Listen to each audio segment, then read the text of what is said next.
I want to be a pro football player. I want to be a rock star. I want to be a gamer. I'm going to be an influencer. These are all careers that I've had students tell me that they wanted to do. That was their plan. So how do you respond to those ideas? Now, you may not have grown up with the goal of being an influencer, but think about your own dreams and ambitions that you had as a kid. Think about the first job that you had as a young adult. Also, think about the worst job you ever had. You might find that they're even the same job. So many times we run into a situation where kids with disabilities are planning their futures and planning their careers and thinking about the kinds of jobs that they might like to have. In reality, that might not be their final decision. Career thoughts often shift depending on the day and the time and the most recent video that's popular at the moment. You just never know what's going to happen to job plans. But it's really important that we listen to the kids, the high school kids, as they're thinking about their jobs and thinking about their futures, and become a guide of sorts for those plans. My goal today is to help you as a parent, or if you're an adult, help you as an adult, plan your career. Now, that's can be a huge undertaking depending on the circumstances and depending on the impact of the individual's disability. So there are a lot of factors to take into consideration when you're thinking about a plan for yourself in your career or a plan for your child's career. So today I want to give you some insights and experiences that I've had helping students and some resources that I know will help you or your teens work towards a plan and a future and a realistic, viable career. Welcome to College, Disabilities, and Success, Episode 20, Planning Your Career by Mickey Hayes. The opinions in this podcast are my own, but please reach out to your college, to your physician, or to legal services for any additional information. Career plans come down to experiences, the education we have or need, and the training we have or need. Making career plans pulls from a variety of options. An individual can go to college or trade school. They can go and get a GED if they don't want to finish high school. They can go straight to work. They can join the military. They can get a job and then go to school for specialized certifications. There are apprenticeships. There's a whole variety of options available to individuals with or without disabilities. The reason I started this podcast was I firmly believe that individuals with disabilities can and will be very successful in college with just a few strategies and techniques and structured plans. But not everybody wants to go to college. Not everybody should go to college. There's just a lot of opportunities out there. So one of the things we have to look at are those various opportunities. And what direction does that individual with a disability want to go in? But please, please, please don't decide for your child what their career is going to be. I've had a lot of parents who do that because the disability is such that they sort of assume that this is what they're going to do and this is what they can do. And so the parents will adjust their entire lives around making that possible when in reality it had nothing at all to do with what the kid wanted to do. So please listen to and hear what your children are saying and figure out a way to help them in the area that they are specifically interested in, even if it's something that doesn't match your vision. Your child will have career opportunities and career assessments throughout high school and at college. So there are always career assessments to be had in those two environments. But today I want to talk about career assessments that you can do with your child or for yourself.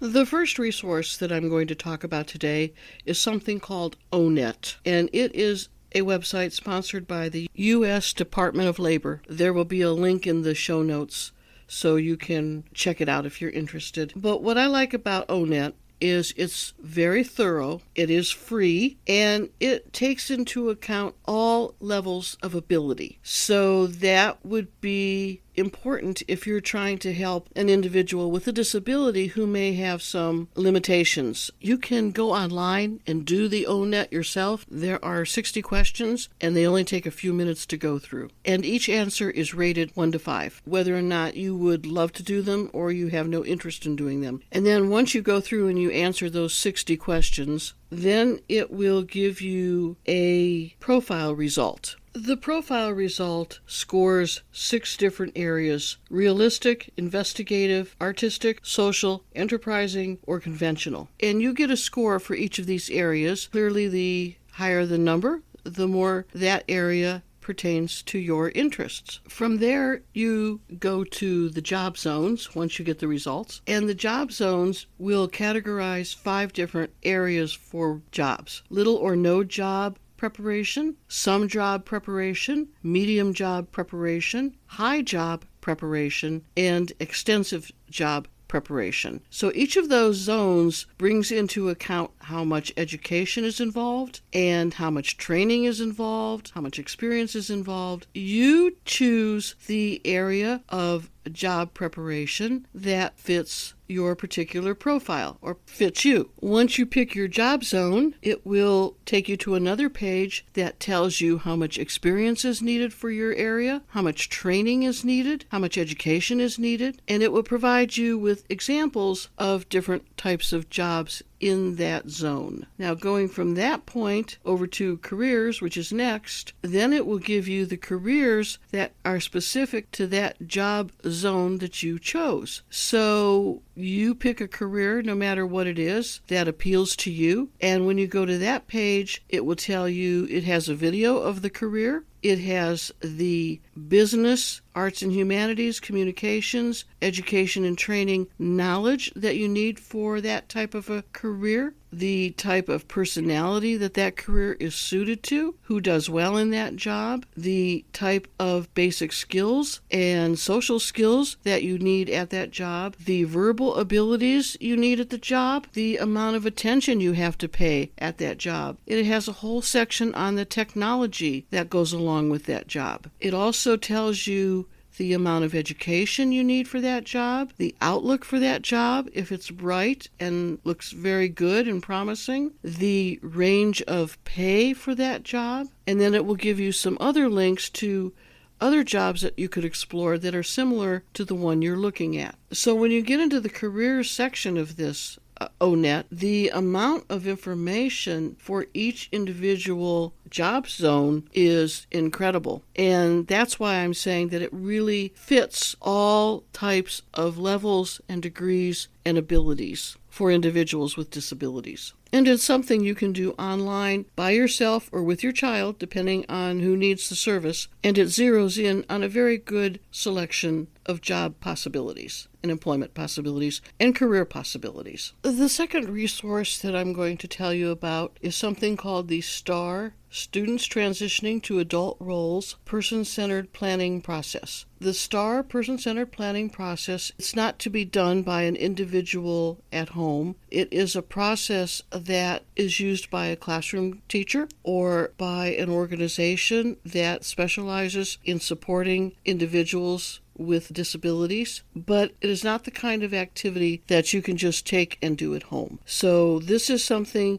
if you're interested in, you would refer to your child's teacher or one of the special ed supervisors, anybody who would be interested in it, but it is not for home consumption. Now, the STAR Person-Centered Planning Process was written by me and a colleague, and it was part of a TIPSID grant for students with intellectual disabilities who were transitioning to college. But the STAR Person-Centered Planning Process really applies to an individual with any kind of disability, and in particular, those individuals who are struggling with very severe limitations because of the disability. It is applicable in reality to any individual who has a disability, but it has to be done through the classroom teacher. Now, it is an individual process. It focuses on one particular student who develops their STAR, and it was designed to ensure that students with disabilities who were transitioning into post-secondary programs had an opportunity to determine their own future and to determine their own path with the support and encouragement of the adults in their lives. So not only the parents, but it could be significant others, boyfriends, girlfriends, it could be best friends, it could be grandparents, it could be aunts and uncles, but people who have a vested interest in that person becoming a success. Now, it allows students to develop a vision for their future regarding where they want to live, the kind of work that they want to do, and the relationships that they want to build. The idea for the STAR PCP process is to identify the individual's personal plans for the future and their life as an adult, where they see themselves in 5 years. It is designed to support their pursuit of the necessary skills for post-secondary education. It looks at the career development and employment skills that the individual has and needs. It looks to academic enrichment that would benefit the student. It looks to the independent living arrangements and skills and education that that individual student has or still needs. It looks at the self-determination that the individual is practicing, and also the campus and community engagement that is part of that person's future. It's intended to be an integral part of the post-secondary program, so any of the TIPSIT programs or the college programs for students with intellectual disabilities, it works well with those programs, but high school transition programs as well, but it's designed to be an integral part of their post-secondary plan. The STAR chart has very specific purposes. Each of the arrows on the STAR process captures the academic curriculum and in many cases aligns with IEP goals. It was developed and funded by the University of South Florida, St. Petersburg through a grant by the Office of Post-Secondary Education. All the resources are free and available on the Project 10 website, and I will have that information in the show notes for you as well if you want to share it with a teacher or someone at your child's school that you think would benefit from it. I gave you two very different resources today. The O-Net that anybody can do at home and can be done very easily and without a lot of time, but yet gives a ton of valuable information for that person to support them in their attempts to get a good career. And I also gave you a resource, the STAR person-centered planning process, that is designed to be used in conjunction with a school or a specialized program supporting individuals with disabilities. But in both cases, all of the information is available for free. I hope one or the other of the materials that I gave you today helps you and gives you some ideas about how to support your kids with disabilities, or how to help yourself plan that future that you were sort of lost about what kind of options might be available to you. So regardless of your needs, I hope we were able to offer some career guidance to you today. If you have any questions, you can always email me at mickeyteaches@gmail.com, or you can go to my website, mickeyteaches.com, and there are also resources there as well. Have a fabulous rest of the day, and we will talk to you again soon. Bye. Information contained throughout this podcast has been gleaned from my own personal experiences, but to ensure accuracy, please contact the Disability Services at the college of your choice to have first-hand information and the most up-to-date policies and procedures followed by your particular institution of higher education. The content in any of these podcasts is not intended as a substitute for information from legal, educational, or medical professionals. Always seek the advice of your attorney or qualified healthcare provider with any questions you may have with regards to legal, educational, or medical concerns.